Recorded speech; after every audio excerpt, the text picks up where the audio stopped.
శ్రీ మహాగణాధిపతయే నమ. ఐం మహాసరస్వత్యే నమ. శ్రీ లలితాంబికాదేవి నమ.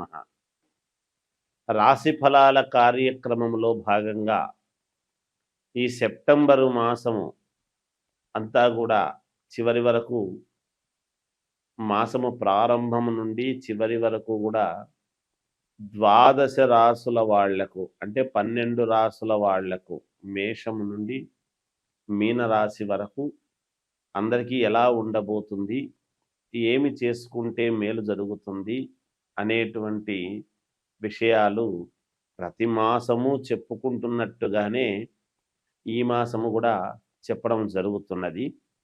అయితే ఈ మాసంలో 1వ తేదీ నుండి చివరి వరకు అన్నప్పుడు మధ్యలో వినాయక చవితి పండుగ వస్తూ ఉన్నది.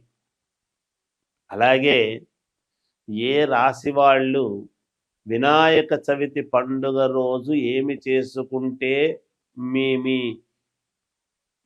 పనులకు విఘ్నాలు తొలగి నిర్విఘ్నముగా బాగా ఉండేట్టుగా మేలు జరుగుతుంది అనేటువంటి విషయాన్ని ఈ ద్వాదశ రాసుల వాళ్లకు కూడా చివరిలో చెప్పడం జరుగుతున్నది. అందువలన అసలు ఎలా ఉండబోతుంది, ఏ రాశి వాళ్లకు, ఏ రాశి వాళ్ళు ఏమి పరిహారము చేసుకుంటే మేలు జరుగుతుంది. వినాయక నవరాత్రులు వస్తున్నాయి. ఈ వినాయక నవరాత్రులలో ఏదో ఒక రోజు, ఏ రోజైనా పర్వాలేదు, ఏమి పాటిస్తే మీకు మేలు జరుగుతుంది. 11 రోజుల లోపల మొదటి రోజే అందరికీ కుదరకపోవచ్చును కదా. కాబట్టి 9 రోజులో, 11 రోజులో లేదా 3 రోజులో జరుగుతుంది. అయితే ఇళ్లల్లో పూజలు చేసుకుంటారు, వినాయక చవితి పూజలు. కానీ వినాయక దేవాలయములో చేసుకునేటువంటి పరిహారం ఏమిటి అనేటువంటిది నేను చెబుతాను. మనం ఏ కార్యక్రమం చేసినా ముందు వినాయకుడిని పూజిస్తాం. అలా మేలు జరగడానికి మీకు తెలియజేస్తున్నాను.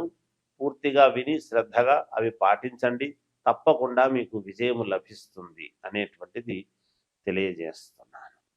వృషభ రాశి వారికి ఈ సెప్టెంబరు మాసమంతా కూడా ఎలా ఉంది అంటే అనుకూలముగా ఉంది అని తెలియజేస్తూ ఉన్నాను. వృత్తి వ్యాపారాలు చేసుకునేటువంటి వాళ్ళు దాన్ని ఇంకా మెరుగు ఎలా పరుచుకోవాలి, ఎలా జరిగితే మేలు జరుగుతుంది మనకు అనేటువంటి ఆలోచన దృక్పథంతో ముందుకు వెళతారు. గృహమునందు శుభకార్యాలు చేస్తారు. త్వరగా జరపాలి శుభకార్యము అనేటువంటి దాని మీద యుద్ధ ప్రాతిపదికన ఉన్నట్టుగానే మాట్లాడుకోవడము, వెంటనే శుభకార్యాలు చేయాలి నిర్ణయాలు తీసుకొని చేయడం జరుగుతుంది.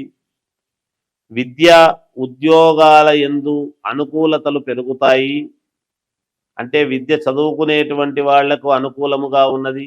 ఉద్యోగము కావాలి అని అప్లికేషన్లు కనుక పెట్టుంటే రావటం కానీ, లేదా పెట్టి అనూహ్యముగా మీకు వస్తుంది పెట్టేయండి అప్లై చేయండి అని చెబితే చేయడం కానీ, ఇలాంటివి ఏవైనా సరే ఎప్పటి నుంచో వేచి చూస్తూ ఉండేటువంటి విధానానికి మేలు జరగటము, ఇవన్నీ జరుగుతాయి గాక.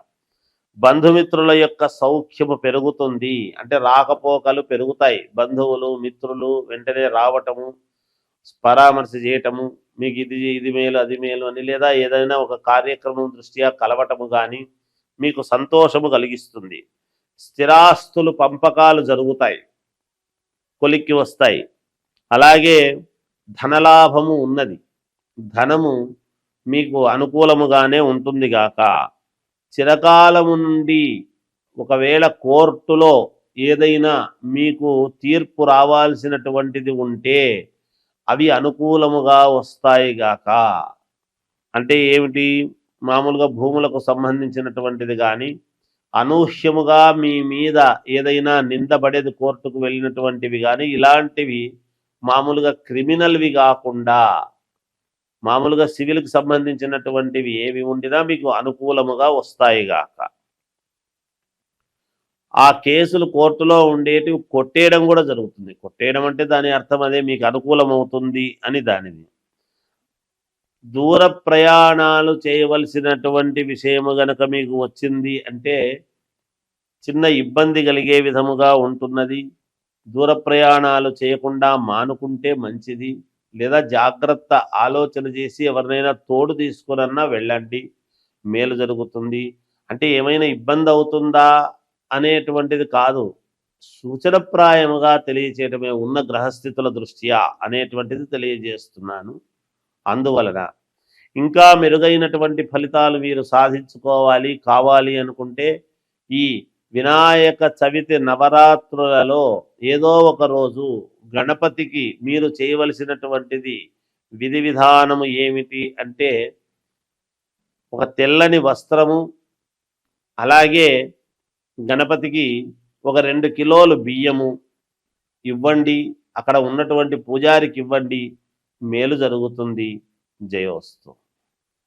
భాద్రపద మాసము యొక్క విశిష్టత వైశిష్ట్యం ఏమిటి అని మనం ఒక్కసారి చూసుకున్నట్లయితే శ్రావణ మాసం అయిపోతూనే భాద్రపద మాసము వస్తుంది. భాద్రపద శుద్ధ చవితి వినాయక చవితి. ఆ వినాయక నవరాత్రులు 11 రోజుల 9 రోజుల అనేటువంటిది మనం చేయడం జరుగుతూ ఉన్నది వినాయక నవరాత్రులు. అయితే భాద్రపద మాసము అనంగానే కలవు చండీ వినాయకవు అని, కలియుగములో చండీ అంటే అమ్మవారు పార్వతీదేవి కదా, అందువలన అమ్మవారిది వినాయకవు అన్నాడు. అంటే వినాయకుడు. మనం ఏ కార్యక్రమము చేసినా, ఏ పూజ చేసినా, ఏది తలపెట్టినా ముందు గణపతి పూజ చెయ్యందే, ముందు గణపతి స్మరణ చెయ్యనిదే మనం ఏది చేయటానికి లేదు. ఎందుకంటే దేవతలు కూడా గణపతికి ప్రథమ గణాధిపత్యం అనేటువంటిది ఇచ్చారు. కాబట్టి మనము కార్యము ఏది తలపెట్టినా అది నిర్విఘ్నముగా సాగాలి అంటే అందుకని వినాయకుడి యొక్క మననం మనం చెయ్యాలి. అందుకే ఏదైనా ఒక శుభకార్యం చేస్తున్నామంటే ముందు వినాయకుడిని చేసి పెట్టకూడదు పసుపుతో. అలా వినాయకుడిని చేసి పెట్టాము అంటే కార్యక్రమం అంతా ఆలస్యం అవుతుంది. వచ్చి పీటల మీద కూర్చున్న తర్వాతనే ఇంకా వినాయకుడిని చేయటం అనేది జరుగుతుంది. ఇది మనం గుర్తుంచుకోవాలి. చాలామంది పూజారులు కావచ్చు, పౌరోహితులు కావచ్చు ఇది పాటిస్తారు చాలామంది. అలా విఘ్నాలు కలిగించేటువంటి వాడు వినాయకుడే, ఎవరో కాదు. అందుకనే మనము ఎటువంటి విఘ్నాలు లేకుండా నిర్విఘ్నముగా సాగాలి స్వామి అనేటువంటి ఇదితో మనం వినాయకుని పూజలు చేస్తాం. అటువంటి వినాయక నవరాత్రులు అనేటువంటివి మనము జరుపుకుంటూ ఉంటాము ఈ యొక్క ఇదిలో. తర్వాత ఈ నిమజ్జనము అది అయిన తర్వాత వెంటనే మహాలయ పక్షాలు ప్రారంభమవుతాయి 18వ తేదీ నుండి. మహాలయ పక్షాలు అంటే ఆ పక్షమి 15 రోజులు మనం ఏమి చేయడానికి ఉండదు. మహాలయ పక్షాల్లో అంటే పితృకార్యక్రమాలు అవి చేసుకోవటానికి చాలా ఉపయోగపడతాయి. అంటే పొరపాటున గనక మనము ఎప్పుడైనా పితృకర్మలు చేయకపోతే లేదా పితృదోషాలు ఉండేటువంటి వాళ్లకు వంశపారపర్యముగా మేము ఎంత కష్టపడుతున్నా మాకు బాగా జరగడం లేదు గురువు గారు, ఏమి దోషం ఉందో ఏమో, మా జాతకాల్లో మేము అన్నీ చూపించుకున్నాము, మరి ఎందుకో మేము ముందుకు వెళ్ళలేకపోతున్నాము, మేము ఈ వ్యాపారంలో కలిసి రావడం లేదు, ఈ ఉద్యోగంలో నాకు ఇబ్బందిగా ఉంది, లేదా ఇది జరగడం లేదు అని వస్తారు. చాలా మందికి పితృదోషాలు అనేటువంటివి ఉంటాయి. ఈ పితృదోషాలు అనేటువంటివి ఎక్కడి నుంచి వస్తాయంటే మనము చేసేటువంటి పనులు మన పిల్లలకు రావటం అనేటువంటిది జరుగుతుంది. అందుకనే మనము పుణ్యము చేస్తే పుణ్యము పిల్లలకు వస్తుంది, మనం ఏదైనా ఇబ్బందులు చేస్తే ఇబ్బందులు పిల్లలకు వస్తాయి. అది గమనించాలి. అది అలాంటి పితృదోషాలు అవి ఉండి వాటి వలన ఎవరెవరికి ఎటువంటి పితృదోషాలు ఉన్నాయి ఏమిటి అనేటువంటి వాటి పరిహారాలు చేసుకోవటానికి మనము జీవితంలో ముందుకు వెళ్ళటానికి ఆ మహాలయ పక్షం అనేటువంటివి మనకు చాలా వరకు మేలు చేస్తుంది. అటువంటి సమయంలో గనక దోషాలు పోవడానికి గనక మనం చేసుకున్నాము అంటే మన జీవితంలో ఎన్నో కోట్ల రెట్లు మేలు జరిగే అవకాశం ఉంటుంది. ఎప్పటి నుంచో బాధపడుతుండేటువంటి బాధలన్నీ కూడా తొలగిపోయి మేలు చేసుకోవచ్చు. అయితే ఎటువంటి పరిహారాలు గురువుగారు అనవచ్చును. అయితే ఎవరి జాతకాన్ని బట్టి వాళ్లకు పరిహారాలు ఉంటాయి, ఎవరి స్థితిగతులను బట్టి వాళ్లకు పరిహారాలు ఉంటాయి. అంటే స్థితిగతులను బట్టి పరిహారాలంటే డబ్బు గురించి అని కాదు, జాతక స్థితిగతులను బట్టి, జాతకములో ఉండేటువంటి నవగ్రహ స్థితిగతులను బట్టి నేను చెబుతున్నాను. ఆస్తిపరుడైతే ఎక్కువ ఉంటుంది, ఆస్తి లేని వాళ్ళకైతే తక్కువ ఉంటుంది అని ఆ ఉద్దేశ్యంతో అనడం లేదు. అంటే ఉన్న గ్రహస్థితులను బట్టి వాటి యొక్క కర్మ ఫలితాలను బట్టి పితృదోషాలు ఎటువంటి ఉన్నాయి ఏమిటి అనేటువంటిది చూసుకొని ఎటువంటి దోషాలను మనము పోగొట్టుకుంటే మేలు అనేటువంటి దానికి మహాలయ పక్షాలు ఉన్నాయి. ముందు వినాయకుడి యొక్క పూజలు జరుగుతూ ఉన్నాయి, నవరాత్రులు. ఇవి రెండూ కూడా భాద్రపద మాసములో రావటము విశేషం. ఎప్పుడూ కూడా భాద్రపద మాసంలోనే వస్తాయి. దీంట్లో పెద్దగా ఏమీ ఆలోచన ఏమి లేదు. అంటే పౌర్ణమి వరకు చూడండి, భాద్రపద శుద్ధ పౌర్ణమి వరకు వినాయకుడి యొక్క వ్యవహారాలన్నీ కూడా నడుస్తాయి. ఆ తర్వాత పౌర్ణమి తర్వాత నుంచి మహాలయ పక్షాలు మళ్ళీ అమావాస్య వరకు ఉంటాయి. ఆ తర్వాతనే మనకు ఏమిటి అంటే మళ్ళీ నవరాత్రులు, అమ్మవారి నవరాత్రులు. అందుకే నేను మొదట్లోనే కలవు చండీ వినాయకవు అన్నాను. అమ్మవారి నవరాత్రులు అంటే మొదట కొడుకువి నవరాత్రులు, తర్వాత తల్లికి నవరాత్రులు. వీళ్ళిద్దరికే నవరాత్రులు. పేరు ఏది పెట్టినా గుప్త నవరాత్రులని ఇవన్నీ కూడా తర్వాత మళ్ళీ మనం చెబుతాం మామూలుగా. అవి ఏవి పెట్టినా ప్రాధాన్యత ఏమిటి అంటే గణపతి నవరాత్రులు, ఈ దసరా శరన్నవరాత్రోత్సవాలకు అమ్మవారి నవరాత్రులు. అందుకే తల్లి కొడుకు, ఇంట్లో పెద్ద కొడుకు ప్రతి వాళ్లకు కూడా పెద్ద కొడుకు వినాయకుడితో సమానమే, చిన్న కొడుకు సుబ్రహ్మణ్య స్వామితో సమానమే. అదేమిటి గురువు గారు, ఒకవేళ 3-4 కొడుకులుంటే అని అనుకోవచ్చు. నేను మాట వరుసకే చెప్పాను పెద్ద కొడుకు వినాయకుడు లాంటి వాడు అని. ఎందుకంటే బరువు బాధ్యతలు వినాయకుడికి తెలిసినంతగా ఎవరికి తెలియదు. అందుకని ఆయనకు మనము ఆరాధించడంలోనే మన బరువు బాధ్యతలన్నీ కూడా తొలగాలి, మేలు జరగాలి అని కదా మనం పూజిస్తాం. అందువల్ల చెప్పాను. ఈ భాద్రపద మాసాన్ని అందరూ కూడా